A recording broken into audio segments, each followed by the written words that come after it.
भाइयों और बहनों और मेरे प्रिय क्षेत्रवासियों, आज मैं बात करता हूं E20 नीति लागू की गई, जिसमें किसी भी सांसद द्वारा E20 नीति का विरोध नहीं किया।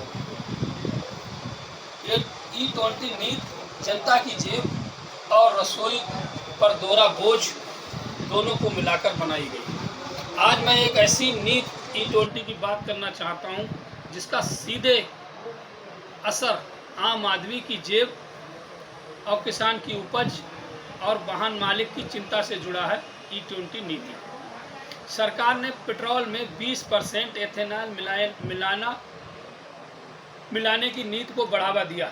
सवाल ये है कि एथेनॉल बनाने के लिए जब गन्ना, मक्का और अनाज का इस्तेमाल बढ़ेगा तो असर खाद्य पदार्थ की कीमतों की उपलब्धता पर पड़ेगा। आज जनता पहले से ही महंगाई की मार झेल रही है, रसोई का खर्च बढ़ रहा है। दूसरी तरफ वाहन मालिकों को E20 के कारण पुराने वाहनों की अनुकूलता, माइलेज और रखरखाव को लेकर चिंता बढ़ी है। हम एथेनॉल के विरोधी नहीं हैं, हम ऐसी नीति के विरोधी हैं जिसमें जनता के हितों को पीछे छोड़कर जल्दबाजी में लक्ष्य हासिल करने की कोशिश की गई। सरकार को बताना चाहिए था, सरकार को हमारे 140 करोड़ भारतीयों को बताना चाहिए था कि E20 नीति लागू करने से पहले पुराने वाहनों के लिए क्या पर्याप्त परीक्षण और सुरक्षा व्यवस्था की गई। किसानों के गन्ने और अनाज का इस्तेमाल ईंधन के लिए बढ़ाने और खाद्य कीमतों पर पड़ने वाले असर का पूरा आकलन किया गया था? नहीं।